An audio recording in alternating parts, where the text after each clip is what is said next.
Hello guys!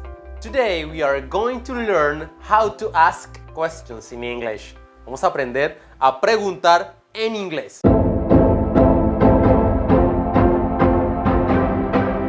Okay, hello my dear students. I hope you are excellent today. En el día de hoy vamos a aprender cómo preguntar en inglés. Okay, vamos a hacer una clase general de cómo se pregunta en inglés. Okay, esta es la parte 1 porque vamos a tener una segunda parte más adelante, dado que el tema es bastante extenso. So, let's do it. Inicialmente vamos a empezar explicando cómo preguntar con el famosísimo verbo to be. Y hacemos este verbo aparte porque en realidad es un verbo que no sigue las mismas reglas para preguntar que el resto de verbos. Que por ejemplo el verbo play, el verbo dance, el verbo speak, etc. Este verbo dice, no, yo soy un verbo especial, por ende yo tengo unas reglas particulares, las mismas reglas que aplican mis amigos los verbos modales, porque el verbo to be hace parte de los verbos modales. Entonces, él simplemente para preguntar se coloca en la parte inicial de la pregunta. Solamente eso. ¿Okay? Se sabe que en inglés no tenemos signos de interrogación al principio. Entonces, un indicador que de pronto nos dice que esto es una pregunta es que el verbo to be lo encontramos en la parte inicial. Luego del verbo to be vamos a encontrar el sujeto, cualquiera que sea, y obviamente el verbo to be que tenemos aquí va a estar conjugado con este sujeto que está acá. Quiero decir que aquí no puede haber un is, por ejemplo. Is you a doctor? No. El you es un pronombre personal que siempre va a ir seguido de are. El verbo to be sería are. La conjugación del verbo to be para el you sería are. Entonces tenemos en este caso una pregunta que exige una respuesta tipo sí o no, ¿vale? Esa es una clasificación de las preguntas. Hay preguntas que se pueden responder con un sí o un no, y hay otras preguntas que se deben responder con una respuesta específica. Entonces, aquí tenemos dos opciones de respuesta. Yes, I am a doctor. Si preguntamos con you, lo más lógico sería responder con I. ¿Tú eres un doctor? Sí, yo soy un doctor. O vamos a tener la otra opción. No, I am not a doctor. No, yo no soy un doctor. ¿Ok? Notemos entonces que aquí tenemos el verbo to be seguido de la negación. ¿Ok? Not siempre va a ir ubicado después del verbo to be, ya sea después de am, ya sea después de is o ya sea después de are. Otro ejemplo. Is Andres at home? ¿Andrés está en casa? Notamos que el verbo to be lo colocamos al inicio de nuestra pregunta. Luego viene el sujeto, que en este caso ya no sería un pronombre, sino un nombre propio. Y luego el complemento. Opciones de respuesta. Sí, puede que Andrés esté en casa. Yes, he is at home. Sí, él está en casa. O de pronto está donde la bolita y dicen, no, he is not at home. He is not at home. Aquí tenemos un tip de pronunciación. Esta T que vemos acá, la vamos a reemplazar por una R. Entonces va a decir, he is not at home. ¿Ok? Suena mucho más chévere. Entonces, ya habiendo explicado esto, vamos a pasar entonces con las preguntas de información específica con el verbo to be. Estas preguntas no ameritan un sí o un no como respuesta. Por ejemplo, si te preguntan cuál es tu nombre, tú no vas a decir, sí, mi nombre es Pancracio. No. Te preguntan, what is your name? Debes responder, my name is Pancracio. Es decir, yo voy a dar exactamente la información que me están preguntando. Yo no voy a responder con un sí o con un no. De igual forma, si me preguntan, where are you from? ¿De dónde eres? I am from Colombia. O, when is your birthday? My birthday is in November. Mi cumpleaños es en noviembre. Who is she? ¿Quién es ella? She is my mom. Ella es mi mamá. How are you? ¿Cómo estás? I am fine, thanks.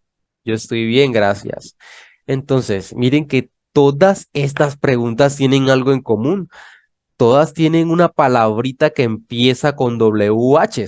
Y cuando esta palabrita encabece mi pregunta, entonces yo voy a tener la opción de responder de una sola forma, con la información que me están exigiendo, no con un sí o con un no. Van a decir entonces, ajá, pero esta no empieza con WH.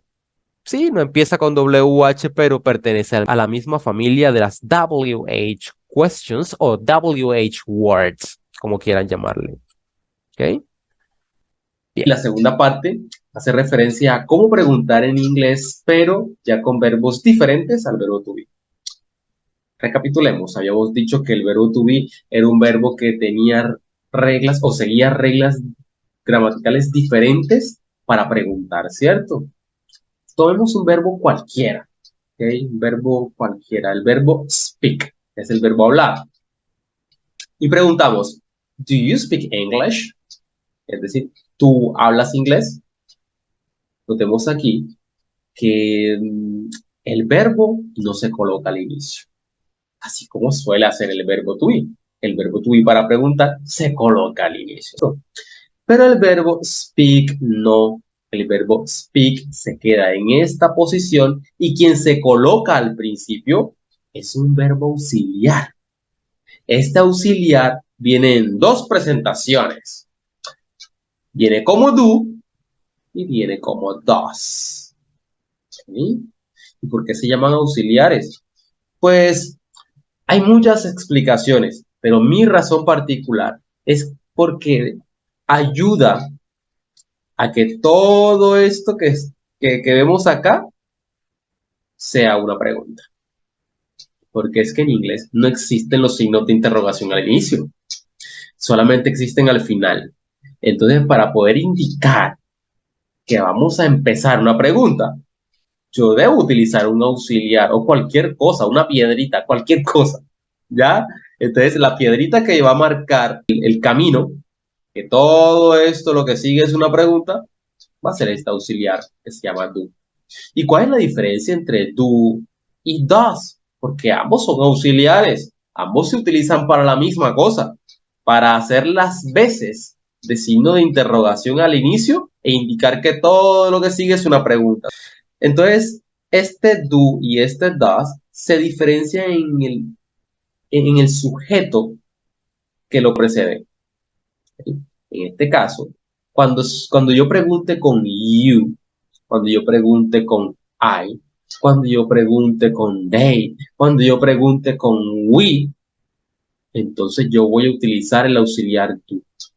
Pero cuando yo pregunte con las terceras personas del singular, es decir, con ella, con él o con eso, es decir, con she, con he o con it, con cualquiera de esos tres, o con cualquier nombre que pueda ser reemplazado por esos pronombres. En este caso aquí tenemos a Andrés, ¿cierto?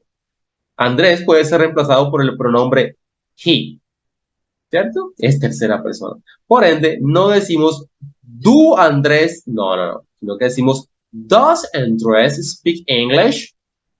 ¿Andrés habla inglés? Es la misma pregunta, pero varía solamente en el auxiliar que tenemos aquí, pero el auxiliar también varía a su vez por el sujeto que estemos utilizando. ¿Okay? En la respuesta, este tipo de preguntas, cuando el do encabeza la pregunta, vamos a tener dos opciones. Podemos responder sí o no. En este caso vamos a decir, yes, I speak English. Sí, yo hablo inglés. Y entonces lo que yo voy a hacer aquí es construir una oración afirmativa. Sujeto, verbo y complemento. ¿Cierto? Sujeto, verbo, complemento. Yo, sujeto, speak, el verbo, y English, el complemento. Ahora, si yo voy a contestar de forma negativa, primero voy a hacer una exclamación acá, que se llama interjección. No, miren cómo se pronuncia. No, I do not speak English. Es decir, no, yo no hablo inglés. Teacher, pero ¿cuál de los dos es el no oficial allí? ¿El no este o el not este? ¿Cuál será? Resulta que nosotros utilizamos no para exclamar o anunciar nuestra respuesta, ¿cierto? No, ¿vale? Pero el no oficial del inglés es este, not. Y ese not es muy cobarde. Él no le gusta estar solo. Necesita un acompañante que no sé por qué, pero ahí siempre debe estar. Es una regla gramática. Entonces, este not va acompañado siempre del auxiliar con el que te están preguntando. Si te están preguntando con do, el auxiliar que iría aquí sería do. Te preguntan, ¿do you speak English? Yes, I speak English. Pero si tu respuesta es negativa, tendrías que decir, no, I do not speak English. O si quiero hablar menos, yo puedo hacer esto. No, I don't speak English. Es decir, voy a contraer el do y el not para decir don't. ¿Okay? De igual forma, puedo hacerlo con does. Pregunta, ¿Andrés habla inglés? Does Andrew speak English? Yes, he speaks English. Lo que les había dicho, esto es una oración afirmativa. Y como toda oración afirmativa en presente simple, si lleva aquí un verbo conjugado con la tercera persona del singular, ese verbo debe llevar una S. Aquí la tenemos. Esa es la regla. Colocar una S al final del verbo, o puede ser una ES dependiendo la terminación del verbo. Pero en este caso le colocamos una S. Ya tendremos espacio en otro video para explicar esa regla de ortografía de la S. Le agregamos esa S aquí porque estamos conjugando con he. ¿Okay? Si lo quiero hacer de forma negativa, voy a decir no, he does not speak English. No, él no habla inglés. Okay? No, he does not speak English. O si lo quiero contraer, podría decir no, he doesn't speak English. No, he doesn't speak English. Okay? La forma contraída quedaría así. Don't, don't, doesn't, doesn't. WH questions with other verbs different from verb to be. Vamos a ver entonces cómo formulamos preguntas que no requieran de un sí o un no como respuesta con verbos diferentes al verbo. En este caso empezamos con what. ¿Okay? What ya sabemos que significa qué. ¿Qué o cuál? Entonces, en este caso, ¿qué comes para el desayuno? Entonces, la respuesta que debo dar es, yo como sándwiches y jugo de naranja. ¿Okay? Esa es mi respuesta específica a esa pregunta. Yo no puedo decir, sí, yo como sándwiches, porque no te están preguntando si sí o si no. Te están preguntando qué comes para el desayuno. Number 2. Where do you go on weekends? ¿A dónde vas los fines de semana? La respuesta sería, yo voy a la iglesia. I go to the church. Number 3. When do you celebrate Christmas? ¿Cuándo celebras Navidad? I celebrate Christmas in December. Yo celebro Navidad en diciembre. Who do you want to go with? ¿Con quién quieres ir? Respuesta, I want to go with my sister. Yo quiero ir con mi hermana. And the last one, how do you do? Esa preguntita le demanda a alguien por su estado de ánimo, por su estado de salud. ¿Cómo estás? Es el mismo how are you? ¿Ok? Y la respuesta sería I am fine, thanks. Una de las respuestas, ¿no? Porque podemos dar muchísimas respuestas. Ok, guys. Thank you so much. Si te gustó este video, dale like, comparte y sobre todo suscríbete. Así tendrás conocimiento de cuando publico un nuevo video.